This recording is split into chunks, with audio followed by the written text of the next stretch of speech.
Bonjour à tous, bienvenue pour ce nouveau débrief ici à Gruissant. Gruissant, le pays du vent, et ce vent a joué toute son importance hier lors des parcours techniques. On en parlera dans quelques instants. Mais on va tout de suite commencer avec l'étape de ralliement qui a mené l'ensemble de la flotte de Rosès à Gruissant. Et à ce petit jeu et dans des conditions rapides, eh bien c'est Courrier Dunkerque 3 qui s'est imposé et qui a remporté la victoire. Il a pris en effet la bonne option, juste devant le bateau Bretagne Crédit Mutuel Élite de Nicolas Troussel, qui grâce à cette deuxième place dans cette étape de ralliement et ses bonnes performances dans les parcours techniques hier, monte sur le podium provisoire de ce Tour de France à la voile. Réaction tout de suite sur le bateau Bretagne de Christopher Pratt et la réaction d'un homme de l'ombre de Courrier Dunkerque qui prépare toutes les navigations pour Daniel Souben, Hervé Gauthier. C'était une étape typiquement méditerranéenne, mais moi aujourd'hui mon job c'était de régler la grand voile, donc je ne suis pas trop intervenu dans la stratégie et Nico est resté fidèle à son choix et à notre choix qui était de rester plutôt sur la partie droite du plan d'eau au large, et ça a fini par payer sur la fin. Oui, ça payait. En fait, c'était pas simple parce qu'on savait qu'il n'y aurait pas beaucoup de vent au départ, parce que les montagnes espagnoles bloquaient le vent.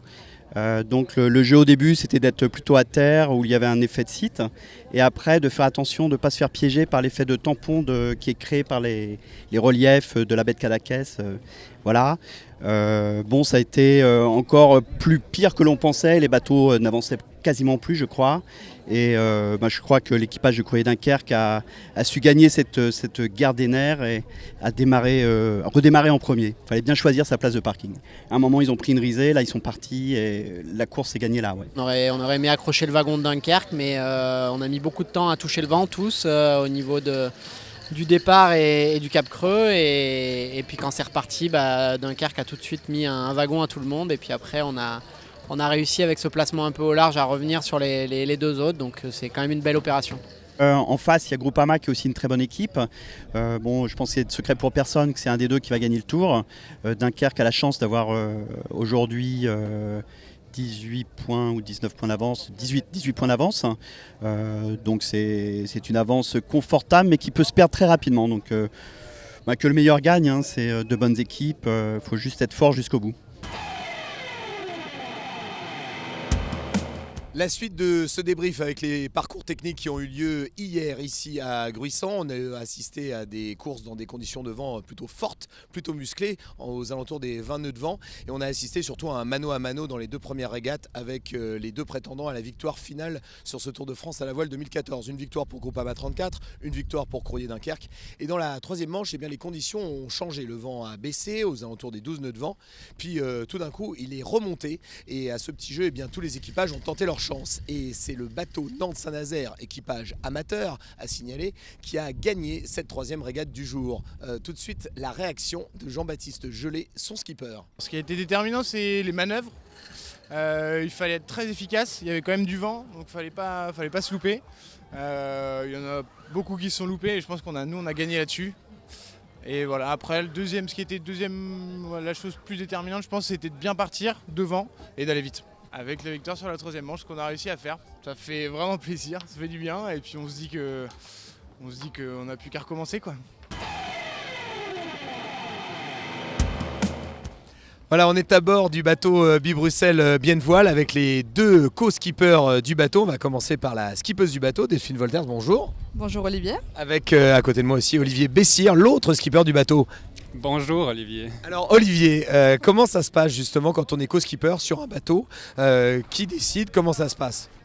Alors c'est de la gestion commune, on doit se mettre d'accord, on a des rôles dans l'équipage. Donc on prend ces décisions en commun, toujours en séance, chaque jour. On a des briefings chaque jour et on se met d'accord donc, sur ce planning en fait, de navigation. Comment s'est déroulée la rencontre entre ces deux bateaux qui sont des bateaux historiques du Tour? Le projet belge, on le connaît depuis de nombreuses années sur le Tour de France à la voile. Le projet Biennevoile est aussi présent depuis de nombreuses années sur le Tour. Qu'est-ce qui a fait que vous avez fait course commune? En fait, certains connaissaient, Biennevoile, on connaissait déjà de l'année dernière, des autres années aussi sur le Tour de France. Et voilà, là cette année on a décidé de travailler ensemble pour raisons budgétaires, parce que ça coûte cher quand même de venir ici et il faut se battre pour ça. Et donc voilà, la première fois qu'on s'est rencontrés réellement pour la course, c'était début du tour. Et pour une certaine partie, vu que l'équipage a un peu changé en Méditerranée, on se rencontre maintenant. Et bon, ça se passe bien, on s'entend bien, on rigole bien ensemble, donc c'est génial. Oui, justement, comment vous communiquez, comment se déroule le travail ensemble? Parce qu'il y en a qui sont suisses-allemands, il y en a qui parlent français, il y en a qui sont belges. Comment ça se déroule ça? Vous arrivez à toujours vous comprendre?